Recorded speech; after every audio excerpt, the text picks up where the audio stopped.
Alam nyo ba, mga senior citizens, dalawa na importanteng bagay maaari nyo pong maka-payout o makuha sa buwan na ito ng Mayo. Well, ano nga ba ang mga ito? At para kanino ang mga cash gift na ito? Magkano naman kaya? Isa-isahin natin yan mamaya-maya. So, shoutout muna sa ating mga viewers dito sa ating YouTube at sa ating team Facebook. Kumusta kayo mga ka-vlogs? Sana naman na nasa mabuti kayong kalagayan habang kayo'y nanonood sa ating video na ito. Well, anyway, para sa ating mga nakakatanda, ngayon pong buwan ng Mayo ay meron po tayong dalawang cash gift na maaari nating ma-payout, no? Na kung saan malaking tulong ito para sa inyong mga pangangailangan. So, sino-sino nga ba ang makakatanggap ng mga cash gift na ito? Magkano? At ano ang kriteria para kayo makasali sa susunod na buwan na payout o cash distribution?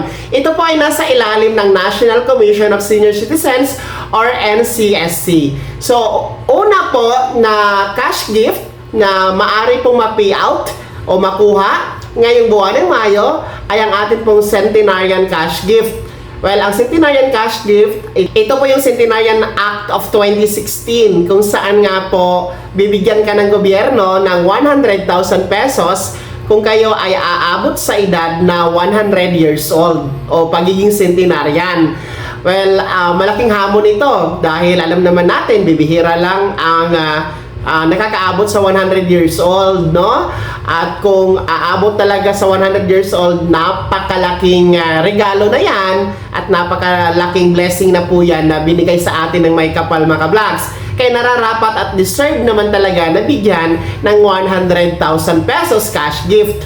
Well, ang makakakuha ng 100,000 pesos ng mga centenarian ngayon na buwan ng Mayo, sila po yung mga nag-apply noon pong nakaraang buwan. Halimbawa, noong Marso, Abril, nag-apply kayo dun sa OSCA. Well, expected na magkaroon ng cash distribution o payout sa buwan na ito ng Mayo mga ka-vlogs. Okay?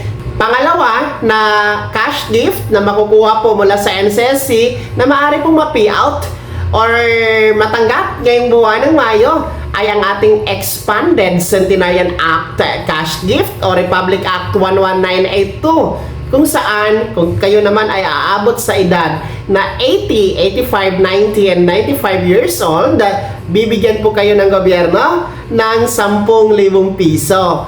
Well, ito po ay mas pinababa na edad mula sa centenarian kasi nga uulitin ko, hindi naman lahat umaabot talaga sa 100 years old. Kaya nga po, meron itong Expanded Centenarian Act na pinababa sa 80, 85, 90, and 95 years old, maaaring makatanggap ng 10,000 piso. Ito din po ay nasa ilalim na ng NCSC. Well, ang mga maaaring maka-payout o magkaroon ng cash distribution dito sa 10,000 piso na cash gift na ito ngayong buwan ng Mayo, sila din po yung mga nag-apply sa mga nagdaang buwan. Halimbawa, Marso or Abril, nag-apply kayo doon sa OSCA, well, expected po na magkakaroon ng cash distribution sa buwan na ito ng Mayo. So, ang lahat ng ito ng cash gift na ito ay maaari nyo pong i-apply doon sa OSCA na nasa LGU ninyo kasi partner naman si OSCA at si NCSC.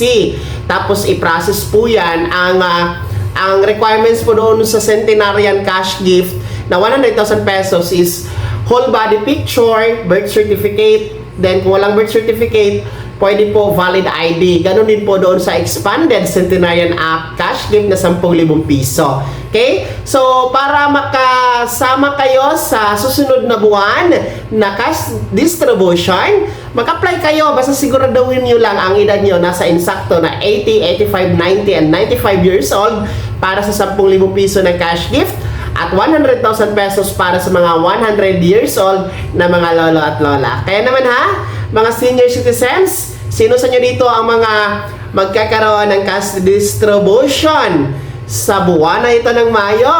Yung mga nag-apply last month, no? Meron po ba? Ibahagi niyo po sa comment section na nasa baba. ang inyong pangalan at ang inyong lugar para ma-shoutout ko kayo, ha, mga ka-vlogs? Kung bago ka pa lang sa aking channel o di kaya di ka pa nakasubscribe, i-click niyo po ang ating subscribe button na nasa baba at sa ating team Facebook. I-subscribe nyo na rin po ang ating page at i-follow. Tauna kayo sa mga balita na i-upload ko. Maraming salamat. God bless. Mag-ingat mga ka-vlogs.